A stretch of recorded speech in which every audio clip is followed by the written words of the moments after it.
नमस्कार। गया guidance programme phase 3 में आप सबों का बहुत बहुत स्वागत है, अभिनंदन है।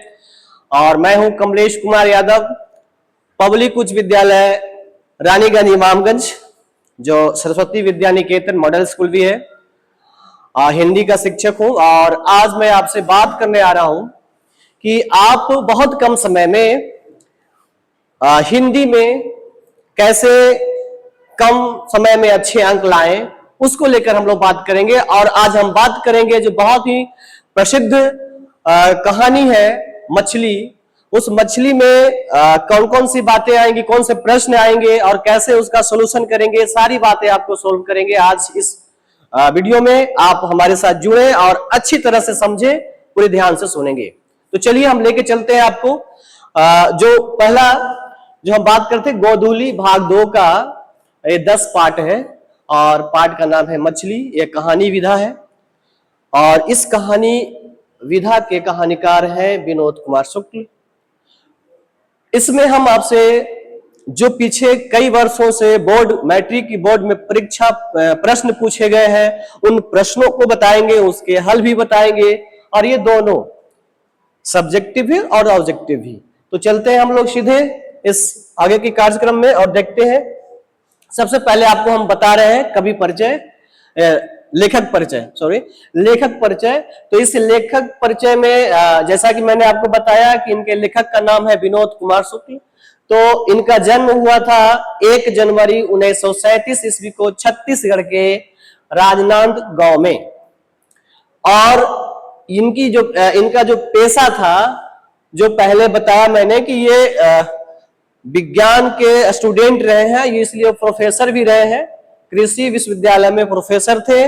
उसके बाद इन्होंने साहित्य के प्रति अपनी भावनाएं अभिव्यक्त की और निराला सृजन पीठ में अतिथि साहित्यकार रहे, गेस्ट साहित्यकार के रूप में ये अपना सेवा दिए हैं। उसके बाद इनकी कई ऐसी रचनाएं हुई हैं जो बहुत प्रसिद्ध हुए हैं।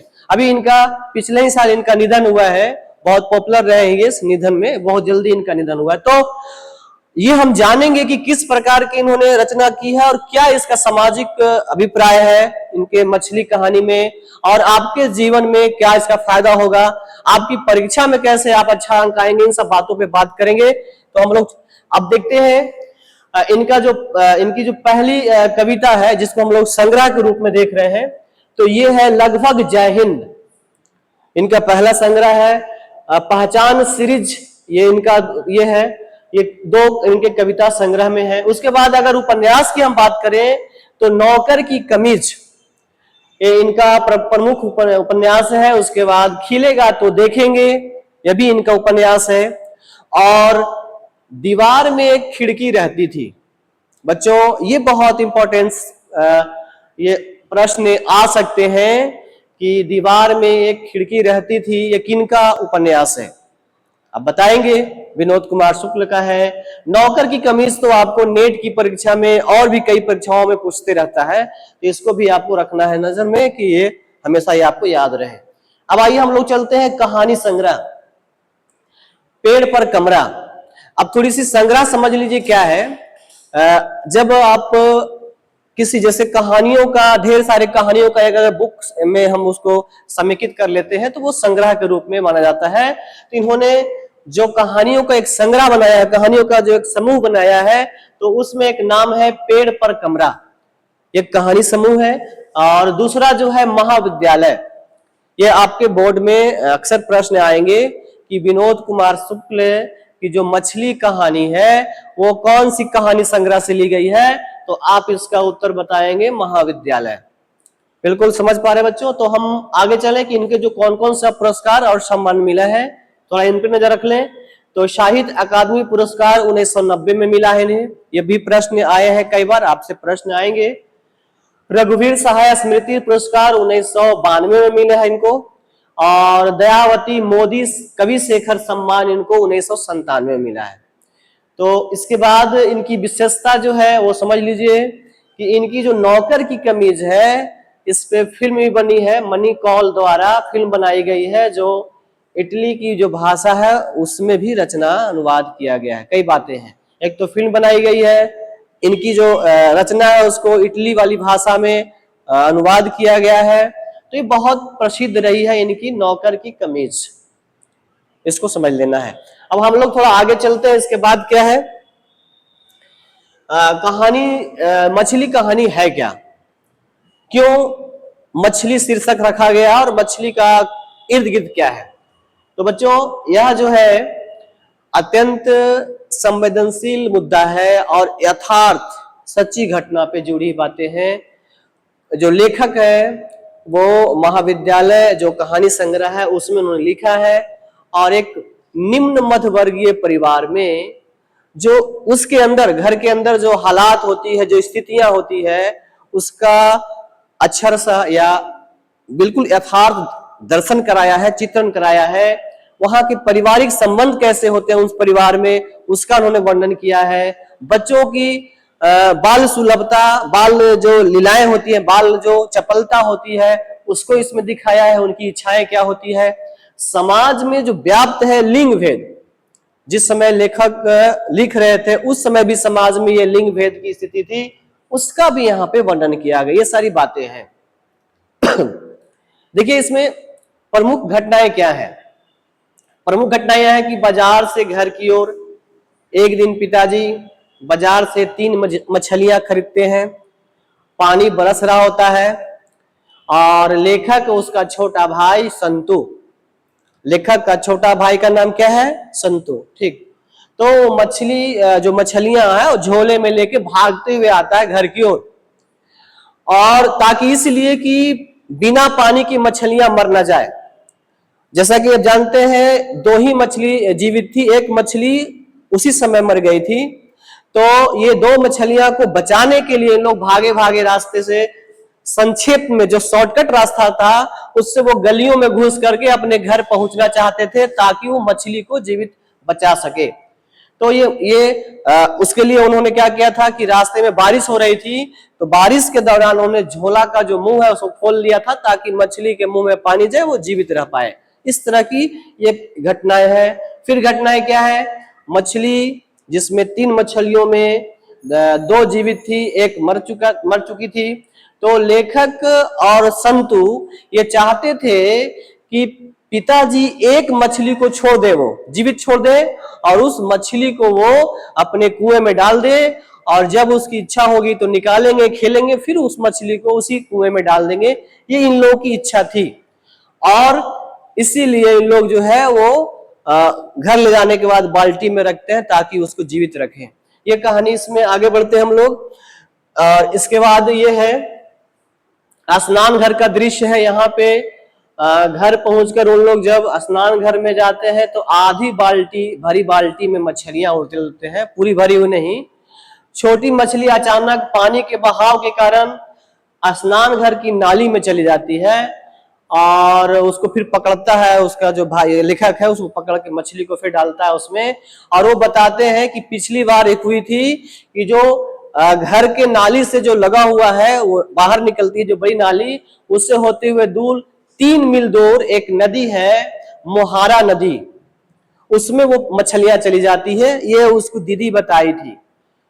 साथ ही इसमें यह भी बताई गई है कि दीदी बताई थी कि जो मछलियां मर जाती है उसकी आंखों में आपके चेहरे की परछाई नहीं बनती है, ये भी दीदी समझाई थी। इसके बाद यहाँ पे दिखाया गया है कि दीदी किस प्रकार लिंग भेद का शिकार है, और लेखक की जो बहन है, दीदी जो कह रहे हैं, वो कमरे में सिसक रही है, रो रही है, और दीदी का रोना पारिवारिक वातावरण, मध्यवर्गीय परिवार में स्त्रियों की विवशता को दर्शाता है, सामाजिक जो ढांचा है, ताना बाना है, उसको दर्शाता है। हम लोग मछली काटने की प्रक्रिया को समझते हैं कि क्या था। तो घर का नौकर जो है भग्गू है।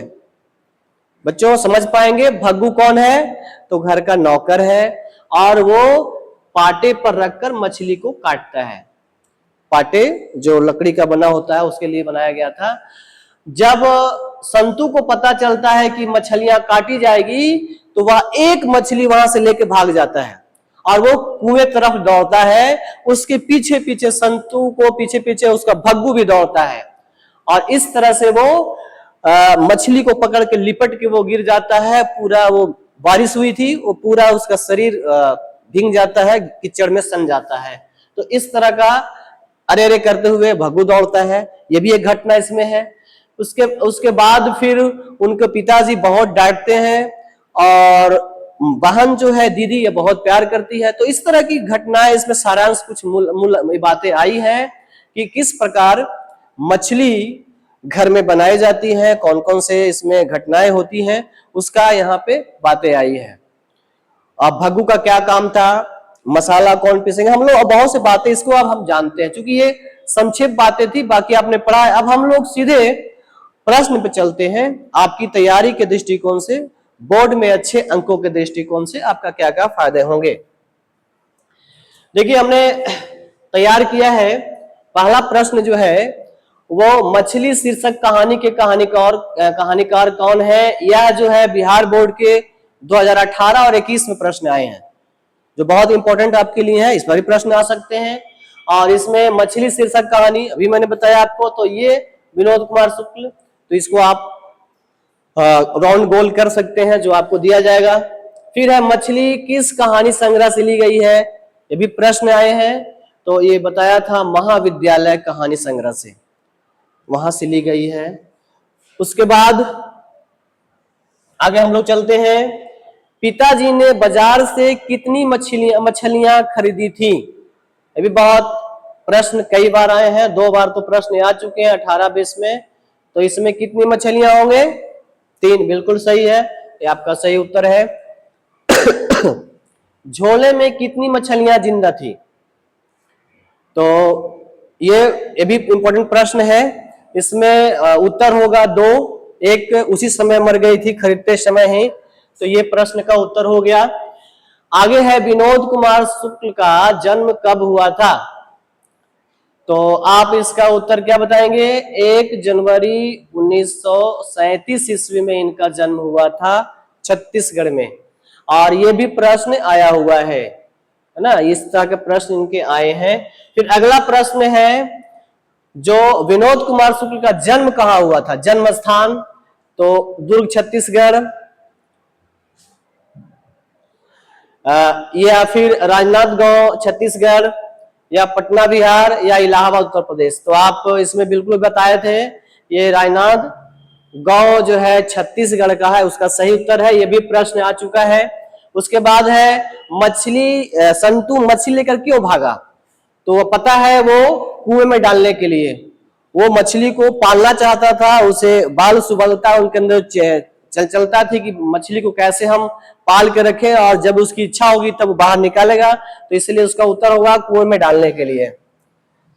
आगे प्रश्न है, मछली घर में कौन खाता था, तो इसका उत्तर होगा सिर्फ उनके पिताजी, यानी लेखक के पिताजी, इसलिए पिताजी होगा। ये भी प्रश्न आ चुके हैं। मछली काटने का काम कौन करता था, तो उसका नौकर था जो उनके घर में, उसका नाम था भग्गू, इसका सही उत्तर होगा भग्गू, ये भी प्रश्न आया हुआ है। फिर उसके बाद है, अरे अरे कहता हुआ भग्गू किसके पीछे भागा, तो इसका उत्तर होगा संतू, क्योंकि मछली लेकर संतू वहां से भाग रहा था। इसके बाद अगला है, संतू ठंड से क्यों कांप रहा था, तो वजह थी कि वो मछली लेके भागा था और कीचड़ में गिर गया था, जिस कारण से वो भीगने के कारण वो कांप रहा था, और बारिश में भी वो मछली लेके लोग दोनों भाई आ रहे थे, तो इसलिए वो भीगे हुए थे और वो ठंड से कांप रहे थे। अगला प्रश्न है, नाली से होकर मछली किस नदी में पहुंचती है, यह भी प्रश्न बहुत इंपॉर्टेंट है, तो मोहरा नदी, याद रखना है। जहां पे लेखक का घर है उससे 3 मील, लगभग 9 किलोमीटर के आसपास के एरिया पर एक नदी है मोहरा, जो छत्तीसगढ़ को, जो लेखक के अनुसार बताता है, वो उसका आंसर होगा। पेड़ पर कमरा किसकी रचना है, तो अभी बताया था मैंने, ये विनोद कुमार शुक्ल जी की रचना है, ये भी प्रश्न आ चुके हैं 21-23 में। और इसके बाद अगला प्रश्न है कि विनोद कुमार शुक्ल को साहित्य अकादमी पुरस्कार कब मिला है, तो कब मिला है, 1990 में, यह भी इंपॉर्टेंट क्वेश्चन है। नौकर की कमीज क्या है, क्या है? तो एक उपन्यास है। क्या है? एक उपन्यास है। अभी मैंने और बताया था, पेड़ पर कमरा आपने बताया, तो कहानी संग्रह है, महाविद्यालय कहानी संग्रह है, लेकिन ये जो है उपन्यास हो गया, नौकर की कमीज।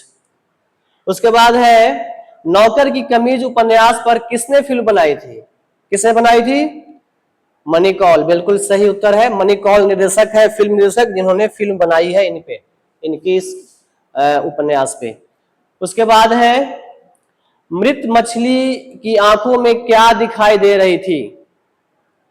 तो इसका उत्तर है कि परछाई नहीं दिखाई दे रही थी।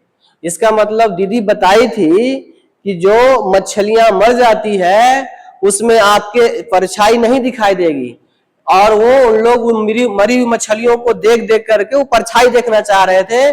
कभी वो संतू देखता था तो कभी उसके लेखक जो है भाई वो देखता था कि हमारी चेहरा, हमारा जो फेस है, चेहरा है, उसमें दिखाई पड़ रहा है कि नहीं परछाई। तो ऐसा नहीं था, इसका मतलब वो उन लोग जान लिया कि मरी मछली है। अगला है मछली छूते हुए कौन हिचक रहा था? तो इसका उत्तर है संतू। उसे डर लग रहा था कि मछली कुछ काटेगी या कुछ कर सकती है। पिताजी किससे नाराज थे? तो पिताजी नरेन से नाराज थे। और यहाँ पे बात आई है कि नरेन जो लेखक की बहन यानी दीदी से कुछ बातों को लेकर के शायद लगाव हो, इसके कारण से पिताजी को या जो घटना है या जो स्थिति है इससे नागवार गुजर रही थी, जिस कारण से पिताजी ने भग्गू को आदेश दिया था कि जैसे ही नरेन घर के आसपास आए तो उसकी टांगे तोड़ देना। यह एक सामाजिक विषमता जो है वहां पे दिखता है, पिताजी की उग्र स्वभाव दिखता है यहाँ पे। और अगला है मछली कहानी में किस वर्ग का जीवन वर्णित है? तो यह बिल्कुल निम्न मध्य वर्गीय वर्ग का है। निम्न मध्य वर्गीय वर्ग, जो मध्य वर्ग में भी बहुत नीचे होते हैं, उस वर्ग के परिवार की कहानी है ये, इसमें दिखाता है।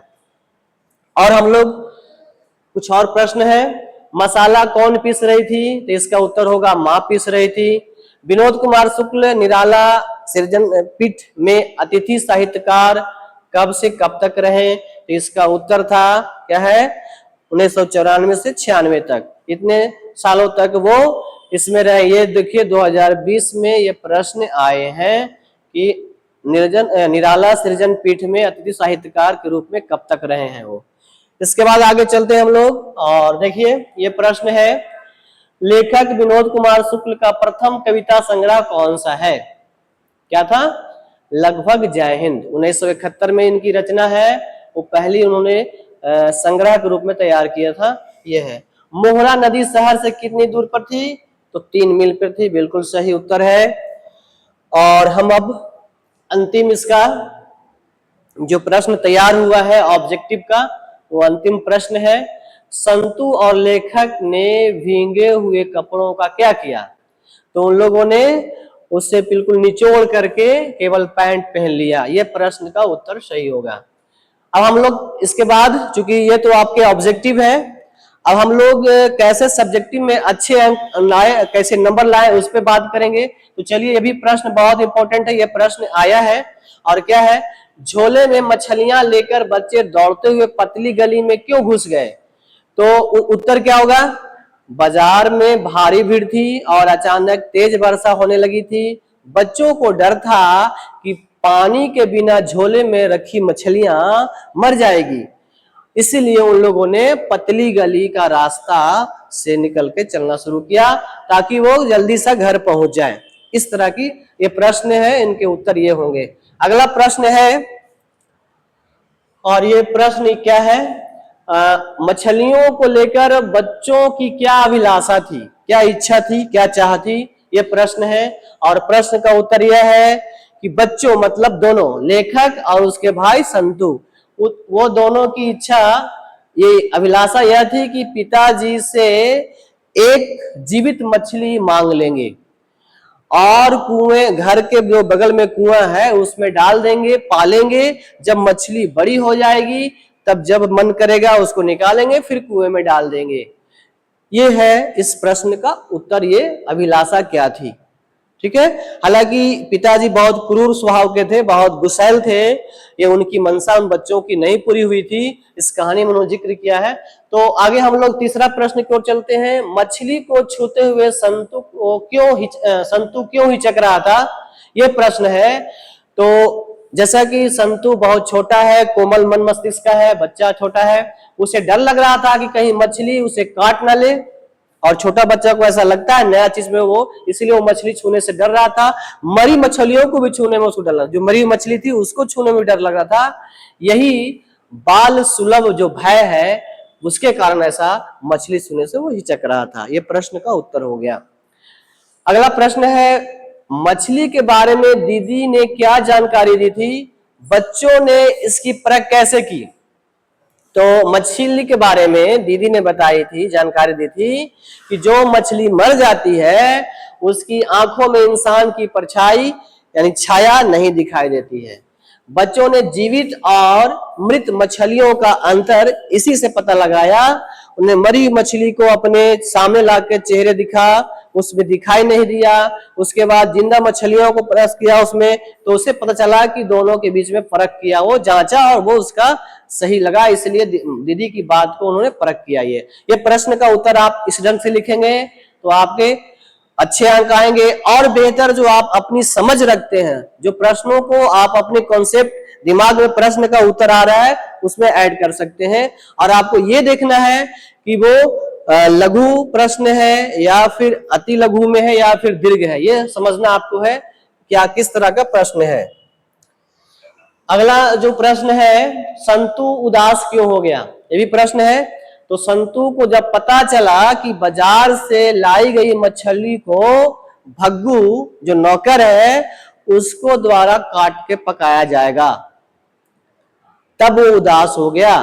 और वह मछली से प्रेम करता था, उसे इच्छा थी कि वो मछली को पाले, लेकिन अब वो सपना पूरा नहीं होगा, क्योंकि अब तो पाटा बिल्कुल तैयार हो गया, काटने का सारा व्यवस्था कर गई है और उनकी माँ मसाला पीस रही है, इसलिए उसको मन में दुखी हो गया कि अब मछली ये जीवित नहीं बचेंगे, इन्हें काट करके खाएंगे पिताजी। इसलिए वो काटने की बात सुनकर उसके मन में दुख होता है, इसलिए वो दुखी है।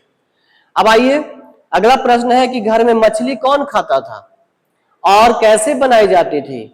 तो इसका उत्तर क्या होगा, इसका उत्तर होगा घर में मछली केवल पिताजी खाते थे। अगर ऑब्जेक्टिव भी आए तो ही उत्तर लिखना है।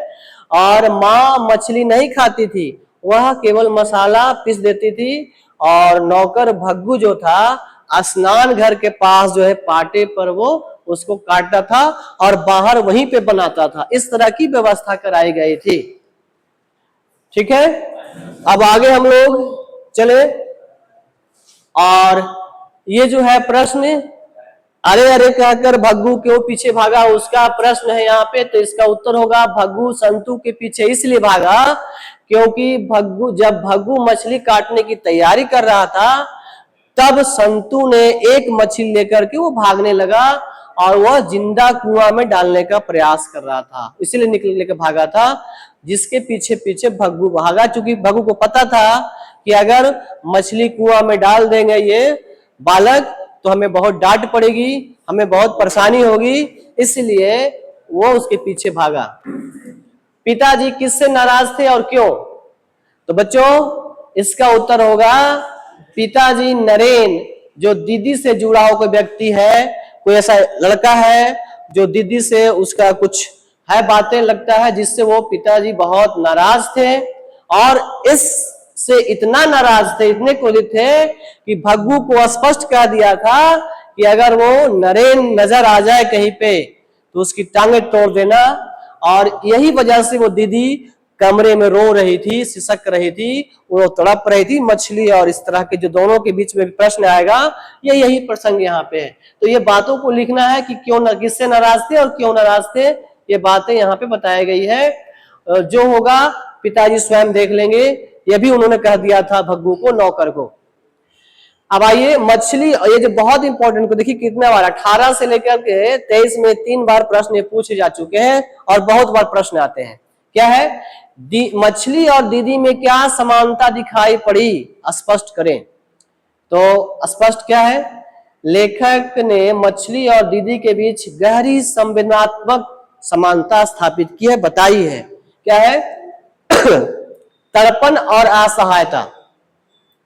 जिस प्रकार पानी से बाहर निकाली गई मछली झोले और तथा बाल्टी में तड़पती है, ठीक क्या बता रहे हैं? जिस प्रकार पानी से बाहर निकाली गई मछली झोले और बाल्टी में तड़पती है और अपनी रक्षा के लिए पूरी तरह असहाय है, वो असहाय है, नहीं मदद हो पा रहा है उसका, उसी प्रकार दीदी भी घर के अंदर तड़प रही है, वो भी असहाय है। सामाजिक विषमता, प्रताड़ना, पारिवारिक तंज से वो कमरे में बंद होकर के सिसक सिसक के रो रही है और अपने जीवन की विषम परिस्थितियों को सामना करने में वो असहाय है। इसलिए मछली और दीदी में ये समानता है। और क्या समानता है? वो हिंसा और उत्पीड़न का सीमा, दोनों की समानता है। उत्पीड़न और हिंसा, मछली को काटना है, उसको काट दिया जाता है, और दीदी को पुरुष प्रधान समाज द्वारा प्रताड़ित किया जाता है। उसकी भावनाओं के, उसकी आत्मीय जो खोज है जीवन में, मानसिक शांति या जो भी है, उसे नहीं मिलकर के उसे मानसिक और शारीरिक उत्पीड़न किया जाता है। और मछली और दोनों की यह भी समानता है। फिर आगे क्या है? और देखिए, दोनों मौन है, मछली और दीदी दोनों मौन है, दोनों की अपनी पीड़ा है लेकिन किसी से बता नहीं रहे हैं, बिना उफ किए दोनों सह रहे हैं। मछली जल के बिना घुटती है, दीदी पारिवारिक बंदिशों, दबावों और उलझनों के बीच में वो घुट रही है। पिता के भय इतना है, घर में इतनी उनकी शक्ति है कि वो घुटन महसूस कर रही है। तो लेखक ने इस शैली के माध्यम से हमारे समाज में जितने भी हैं मछली और दीदी की समानता यहाँ पे स्पष्ट करके ये बताने की कोशिश की है। चलिए हमारा अब ये खत्म हो, इससे पहले बहुत अच्छी बातें जो ये भी आता है, और वो है सप्रसंग व्याख्या। इसके बाद हम आपको रिवाइज करवाएंगे कि आप लोग इस प्रश्नों का हल करेंगे और अच्छे ढंग से आप तैयारी करेंगे। तो चलिए हम लोग इसको समझते हैं कि सप्रसंग व्याख्या कैसे करेंगे जब ये आ जाए। क्या है? बरसते पानी में खड़े होकर झोले का मुंह आकाश की तरफ फैलाकर मैंने खोल दिया ताकि आकाश का पानी झोले के अंदर पड़ी मछलियों पर पड़े। इसकी सप्रसंग व्याख्या करें। तो बच्चों, मैंने बताया था पिछली कक्षाओं भी, आपको बताता हूं, जब सप्रसंग की बात आए तो आपको ये बताना होगा कि ये कौन सी पुस्तक का क्या नाम है, कौन सा पाठ है, पाठ के कहानी का और कौन है, कहां से ली गई है, किस विषय प्रसंग की बात है, ये सारे उदित किया हो जाता है। तो ये प्रस्तुत पंक्तियां हमारी पाठ पुस्तक गोधोली भाग 2 के मछली शीर्षक पाठ से ली गई है, और इसके रचयिता यानी कहानीकार प्रसिद्ध कथाकार विनोद कुमार शुक्ल है। और इन पंक्तियों में क्या है, अब व्याख्या हम लोग कर रहे हैं। इन पंक्तियों में कहाँ की बात है? जब बच्चे बाजार गए थे पिताजी के साथ मछली खरीदने, तो पिताजी ने 3 मछलियां खरीद के बच्चों को भेज दिया था, वो वहां की बातें हैं। क्या है इसमें? बच्चों के निश्चल बाल मन और जीवों के प्रति उनकी करुणा का सुंदर वर्णन है। बाजार से लौटते समय तेज बारिश शुरू हो जाती है। लेखक को चिंता होती है कि पानी के बिना झोले की मछलियां मर जाएगी। बिल्कुल, वो झोले का मुंह ऊपर आकाश की ओर खोल देते हैं ताकि जो बारिश की बूंदे हैं उसकी मछलियां के जो है ना मुंह पर पड़े तो कुछ वो जान आ जाए, वो जीवित रहे, ताकि उनकी जो भावना है, उनके मन की जो अभिलाषा है कि मछली को पानी में डालना है, कुआं में डालना है, वो पूरी हो जाए। तो ये दृश्य जो है वहां पर की दिखाई गई है। इसमें हम लोग लिखेंगे, यह दृश्य बच्चों के हृदय में समाई आत्मीयता, संवेदनशीलता और जीवों के प्रति जीवन रक्षा की भावना को उजागर करता है।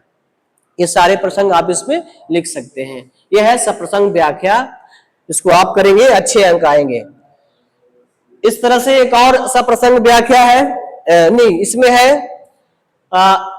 कि कहानी, जो मछली कहानी है, इसका शीर्षक, इसका हेडलाइन मछली ही क्यों और कुछ क्यों नहीं। तो उसकी शीर्षक की सार्थकता स्पष्ट करना है आपको। यह भी इंपॉर्टेंट क्वेश्चन है, 2 बार आ चुका है, इस पर आ सकता है मे भी, है ना। तो कैसे उसको लिखेंगे आप? उत्तर है कि किसी भी रचना का शीर्षक उसके विषय वस्तु, उसकी संवेदनाएं और केंद्र बिंदु में रखकर हमें देखना होता है।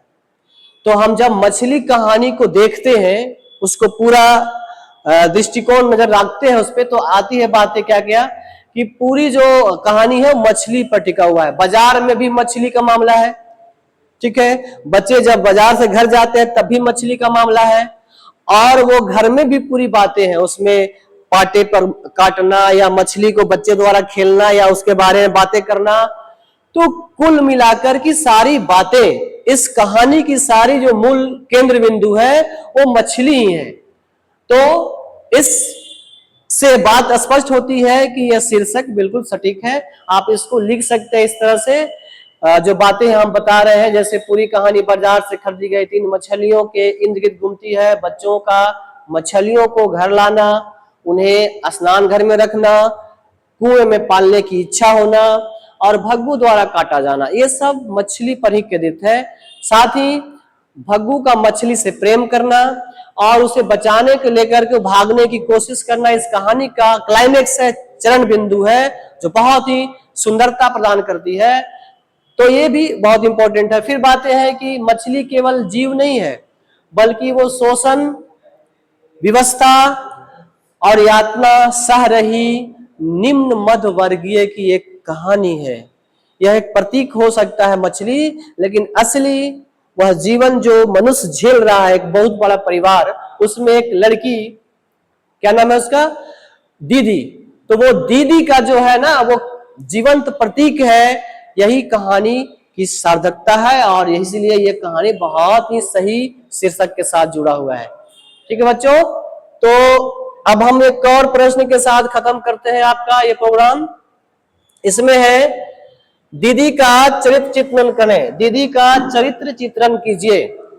यह भी बहुत अच्छे प्रश्न है जो हम खत्म करेंगे इसको। तो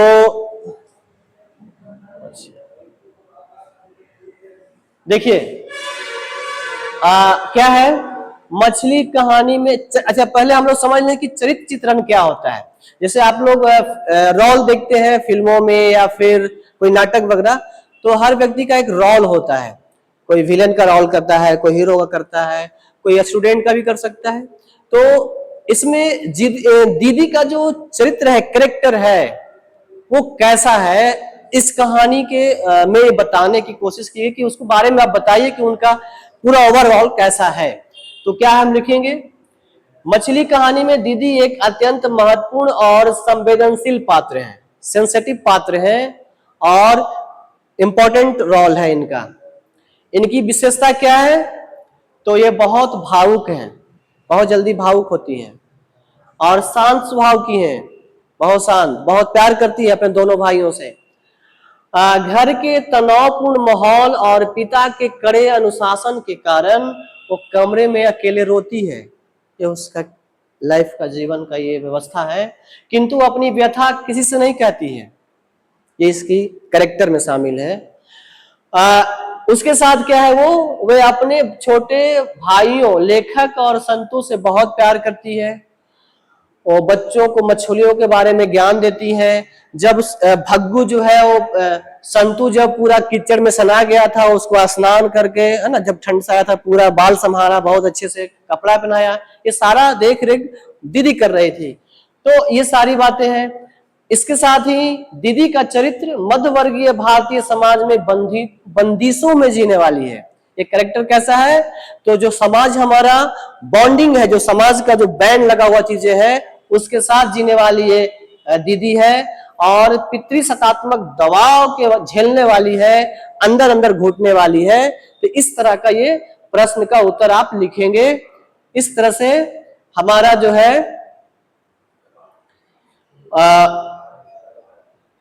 आज का, है ना, ये हमारा जो मछली कहानी है उसको हम लोगों ने समझा, कभी परिचय जाना, सारांश जाना, जो प्रश्न आए थे ऑब्जेक्टिव और सब्जेक्टिव, उन सबों को हल किए। तो आप सबों से हमें उम्मीद है कि आप बहुत अच्छे ढंग से तैयारी करेंगे, इन प्रश्नों का हल करेंगे, और किसी तरह की कोई समस्या होगी, इसमें कुछ और त्रुटि होगी तो मुझे जरूर आप बॉक्स में जो है मैसेज देंगे हमें। और इसके लिए हम गया गाइडेंस की ओर से बहुत बहुत आप सबों को स्वागत करते हैं। धन्यवाद, नमस्कार।